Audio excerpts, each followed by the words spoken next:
A former vice president is taking on the current president. Joe Biden says Mr. Trump, quote, does not understand governance. Those remarks come one day after Joe Biden presented Senator John McCain with the Liberty Medal in Philadelphia.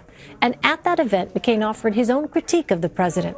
Here's CBS News Chief Congressional Correspondent Nancy Cordes. It is absolutely bizarre. This is bizarre conduct. After holding back for 9 months, the former vice president unloaded today for a scathing 7 minutes. We have a president who does not understand governance. Forget his policies for a minute. He doesn't understand how the government functions. He said the president's behavior and language get that son of a bitch off the field are rapidly and perhaps irreversibly shattering societal standards. Violating the norms of personal conduct generates more anxiety and fear than any policy prescription that this president has enunciated. Still, he begged top officials not to abandon ship. All the people who are in our administration who are still there, they call me all the time. I say, please stay. Please stay. There has to be some competence and normalcy. But again, his note of alarm echoed comments made by Republican Senator John McCain, who described Mr. Trump's politics this way today. Well, it's a reversion to the 1930s, the isolationism that brought on World War II. And this way last night. Some half-baked, spurious nationalism cooked up by people who would rather find scapegoats than solve problems. President Trump was asked about that in a radio interview. You heard what he said yesterday, Senator McCain. Yeah, well, I hear it, and people have to be careful because at some point I fight back. Yeah. You know, I'm being very nice. I'm being very, very nice. But at some point I fight back, and it won't be pretty. McCain insisted he wants to work with President Trump, but Vice President Biden said he is done giving this president the benefit of the doubt. He told the audience, Elaine, that he has heard from 14 different heads of state, all of them wanting to understand what is going on in the United States. Wow, Nancy, that's very revealing. How unusual is it, just give us some context here, for a former vice president to weigh in on the governance of a sitting president? Well, there's no official protocol, but what you've seen in modern times is that once presidents and vice presidents leave office, they tend to really give the new team that's in the White House a pretty wide berth. Try to think of a time when former President George W. Bush weighed in on what President Obama was doing, and you'd be pretty hard-pressed.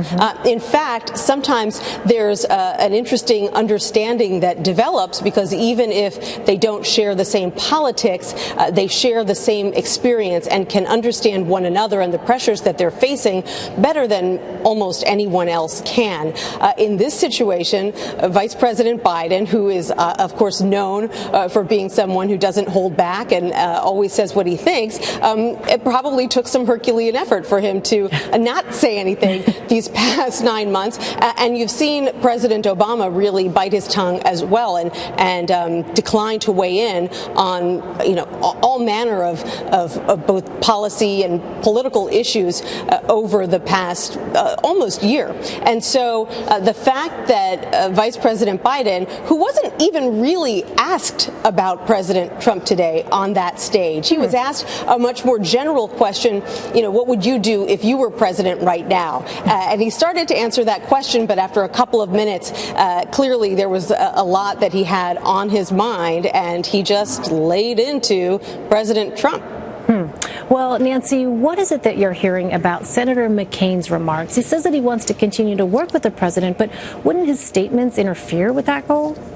Well, you would think, but, his friend Lindsey Graham has made similarly critical statements about President Trump, and they went golfing just this weekend. So it does appear that President Trump is able to forgive and forget when it comes time to work with people in his party who he needs or who believe that they need him.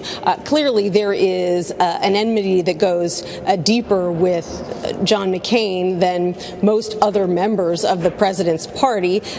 It was about 2 years ago that Donald Trump first said that he likes people who were not captured and doesn't consider John McCain a hero, and the relationship has been pretty rocky ever since. But part of the circumstances here are the fact that John McCain clearly feels that he has more leeway than other members of his party to say what's on his mind. I know for a fact that there are a number of Republicans who share his concerns about sort of the populist rhetoric that's employed by this president, a lot of his behavior, but they feel constrained by politics and by the fact that their base overlaps quite a bit with the president's. John McCain clearly doesn't feel those same kind of restraints. Clearly. Well, meanwhile, Tennessee Senator Lamar Alexander and Senator Patty Murray of Washington say they've reached a tentative deal to extend payments to insurers for 2 years under the Affordable Care Act. What can you tell us about that? Well, this is pretty notable for a couple of reasons. First of all, it's the first time that Republican and Democratic leaders have come to any kind of agreement on improving, fixing, whatever word you want to use, the Affordable Care Act since it was passed about 7 years ago. And so the fact that Alexander and Murray were able to come up with this agreement, it's not a major agreement, it doesn't cover everything that they wanted to tackle, but it does extend these payments for 2 years.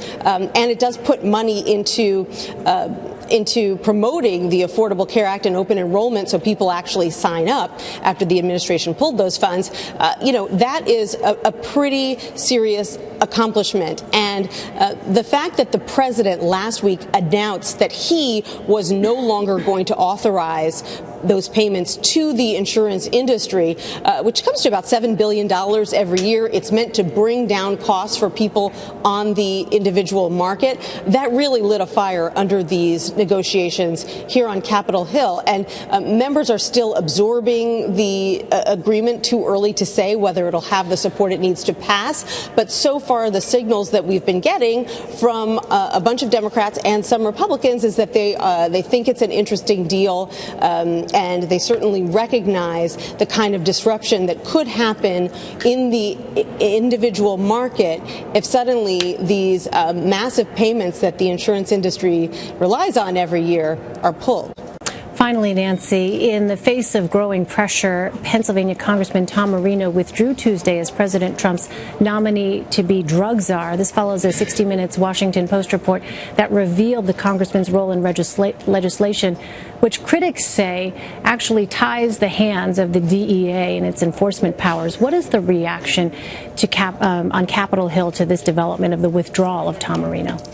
Well, you had a lot of Democrats and a bunch of Republicans as well saying that this was the right move. And Republicans said, look, even if Marino didn't do anything wrong, even if just the perception is out there without basis in fact that he worked with the drug industry to craft this legislation, they said it still doesn't look good for the person who wants to be the drug czar, the figurehead for the administration when it comes to cracking down on drug abuse. And so for Marino to tell the president that he wanted to step down was something that was clearly hoped for, anticipated here on Capitol Hill, and apparently at the White House as well, because it was this morning, just about 36 hours after this story first broke on 60 Minutes and in the Washington Post, that the president was announcing on Twitter that Marino was withdrawing his nomination, even as the president and the vice president went out of their way to say that Marino is a good person and he's a good man